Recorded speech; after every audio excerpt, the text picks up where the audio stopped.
کہتے ہیں آج کی زبان میں کہ برہنہ ہو جائیں، تو کہا اللہ کے رسول نے کہا جاؤ علی تم سناؤ۔ اب اس پر غور کریں آپ کہ علی کو کیوں بھیجا تم سناؤ؟ اس لیے کہ سورہ برات میں اعلان کیا گیا تھا کہ رسول کافروں سے کہہ دیجئے اب کعبے کا برہنہ طواف نہیں ہوگا، اب کعبے کا برہنہ طواف نہیں ہوگا۔ تو یہ حکمت الہی ہے، یہ حکمت رسول ہے کہ اس کو بھیجا کہ وہ جا کے سنائے کہ اب کعبے میں کبھی برہنہ طواف نہیں ہوگا، جس نے کبھی خود پہلے برہنہ طواف نہ کیا ہو۔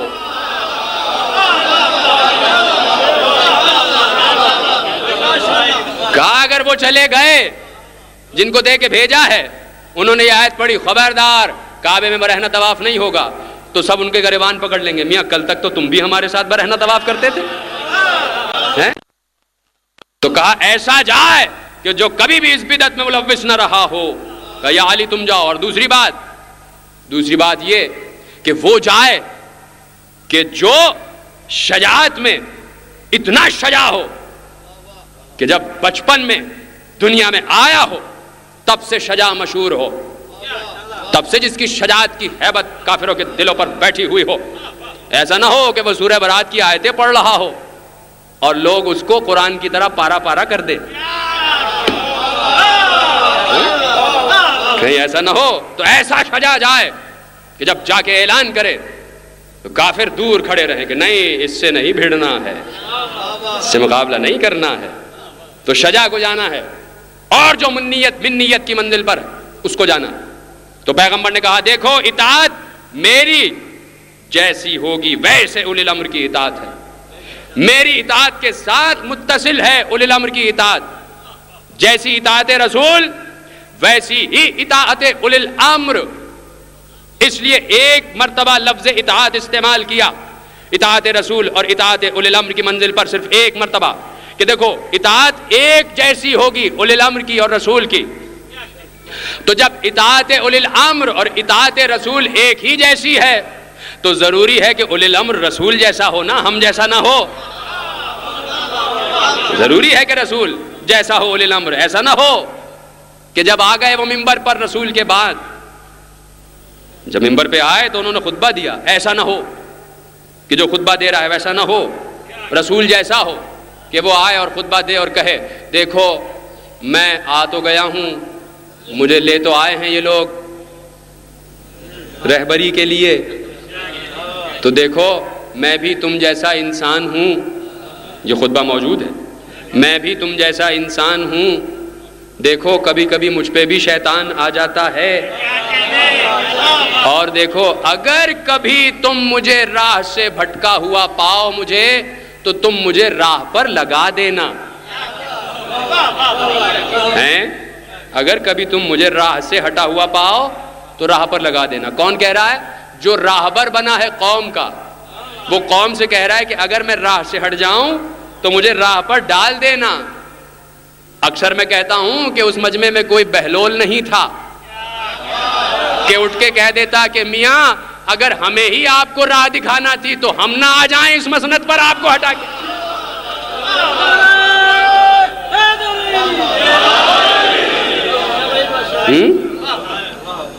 کہ اگر ہمیں ہی راہ دکھانا ہے تو آپ ہٹیے، ہم آ رہے ہیں، آپ ہٹ جائیے۔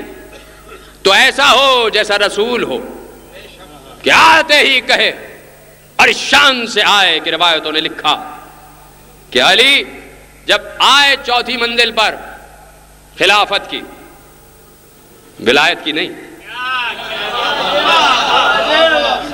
علی کی ولایت تو نہ کل کسی نے چھین سکا ہے کوئی، نہ کل چھین سکے گا، علی کی ولایت کوئی نہیں چھین سکتا، کیونکہ ہم ولایت تو مانتے ہی اس کی ہیں کہ جو، اب ایک جملہ دے دوں اگر سمجھ سکنا تو سمجھ لینا، کہ ہم تو ولی مانتے ہی اس کو ہیں کہ جب وہ فضائل کی منزل پر ہمیں نظر آئے تو ہمیں تمیز کرنا مشکل ہو جائیں عبد کون ہے معبود کون ہے۔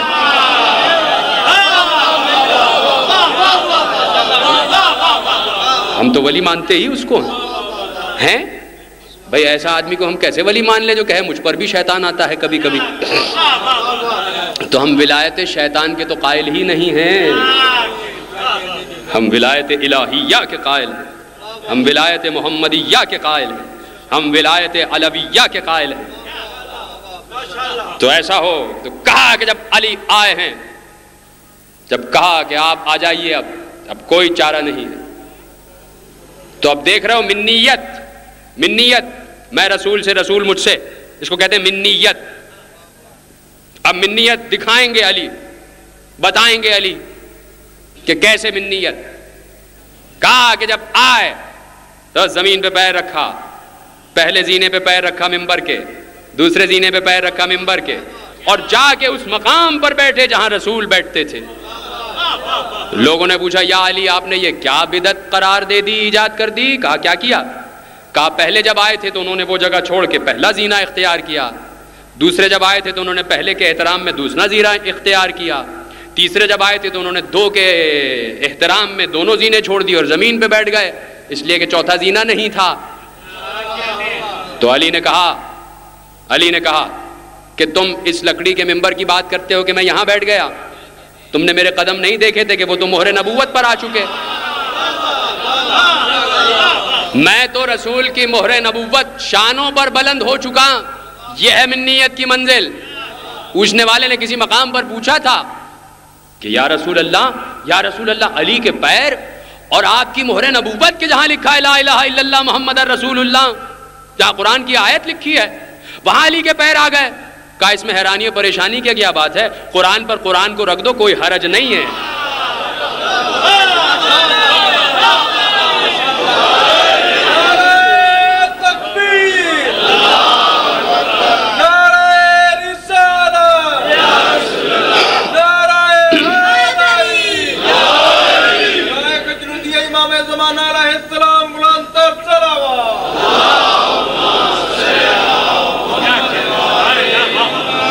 کہا قرآن پہ قرآن آ جائے، کوئی بے ادبی نہیں ہے، کوئی حرج نہیں ہے۔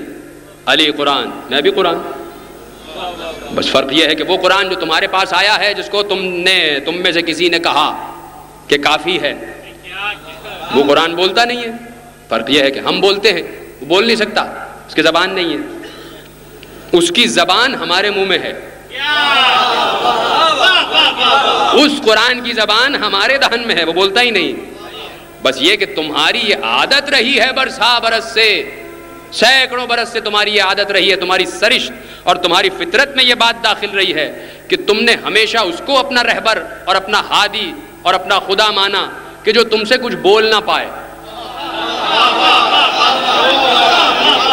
ہیں۔ اسی لیے تم نے پتھر کے خداؤں کو خدا بنایا کہ یہ تو وہ ہیں کہ خدا کے خدا اور ہماری اطاعت کے اطاعت، جیسے ہم کہیں گے ویسے بنیں گے، اور ہمارے خدا کے خدا ہم کو کچھ بول ہی نہیں سکتے۔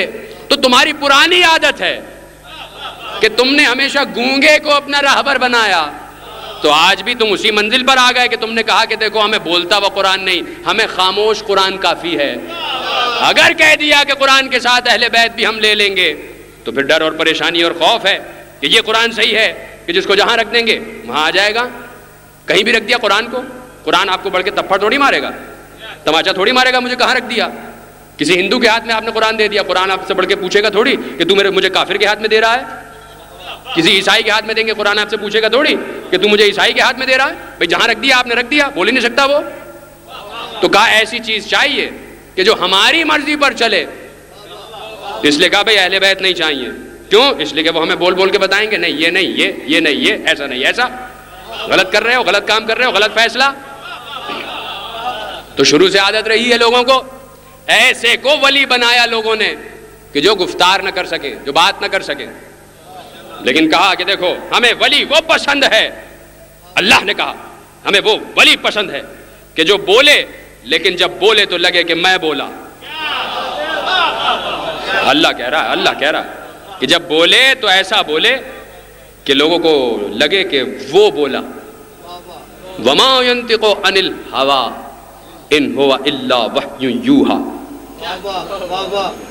مصرع ہے یہ، لیکن قرآن میں کوئی شاعری واری نہیں ہے۔ قرآن نے کنڈیم کیا ہے شاعری کو اور کہا ہے نبی ہم نے تمہیں شاعری کا علم نہیں دیا۔ وما علمناہ الشعر وما ينبغی لہ، سورہ یاسین، اے نبی ہم نے تمہیں شاعری کا علم نہیں دیا اور تم پر یہ جچتا بھی نہیں۔ پر یہ اچھا بھی نہیں لگتا. تو لکھا ہے کہ پیغمبر نے زندگی میں جتنے بھی مصرے جتنے بھی شعر پڑھے کوئی مصرع مکمل نہیں پڑھا, ہمیشہ بہر اور ردیف اور قافیہ سے ہٹا کے پڑھا, کہ کہیں بھی امت اور کہیں بھی عالم انسانیت یہ نہ کہے کہ پیغمبر کو شاعری آتی تھی. اس لیے کہ اگر یہ کہہ دیا کہ پیغمبر مصرے پڑھنا جانتے تھے تو کل کہہ دیں گے کہ یہ قرآن انہی کی تو شاعری ہے. اس لیے کہا کہ دیکھو یہ ہے, اور کہا کہ یہ قرآن خدا کا کلام ہے, بس یہ الہی ہے, اور میں تو گفتگو ہی نہیں کرتا جب تک وہ نہ کہہ دے کہ اب یہ کہنا ہے, اب یہ کہنا ہے. تو یا رسول اللہ کافی تھا بس لا الہ الا اللہ محمد رسول اللہ, دین مکمل, آپ نے پیغام پہنچا دیا, آپ نے ایک ایک حکم اللہ کا امت تک پہنچا دیا, ختم ہو گئی بات. اسلام اور اصول دین کو تمام ہو جانا چاہیے تھا اقرار توحید پر اور اقرار نبوت پر, ختم ہو جانا چاہیے تھا. اس لیے کہ پیغمبر نے مکمل اسلام دے چکے تھے, اور اس بات پر ہمیں مکمل یقین اور مکمل اعتقاد ہے کہ پیغمبر دین کے کسی بھی رکن کو تشنا چھوڑ کے نہیں گئے, نامکمل چھوڑ کے نہیں گئے, بلکہ دین کو تمام تشریحات کے ساتھ امت کے حوالے کر کے گئے. تو یا رسول اللہ جب آپ مکمل دین امت کے حوالے کر گئے تو پھر یہ ولایت کا عہدہ کیوں رکھا آپ نے؟ یہ آپ اپنے بعد اپنے جیسے کو کیوں بٹھا کے جا رہے ہیں, اور امت کے لیے اس بات کو کیوں آپ واجب قرار دے رہے ہیں کہ دیکھو میں جسے کہہ رہا ہوں میرے بعد یہ مولا ہے, میرے بعد یہ ولی ہے, تم اسے مانو. یا رسول اللہ آپ امت کے حوالے انتخاب کر کے کیوں نہیں جا رہے؟ ایسے ہی ہے تو آپ کہتے تھے بھائی میرے بعد تم جس کو چاہنا بنا لینا خلیفہ. دیکھ دعوت فکر ہے, دعوت فکر ہے.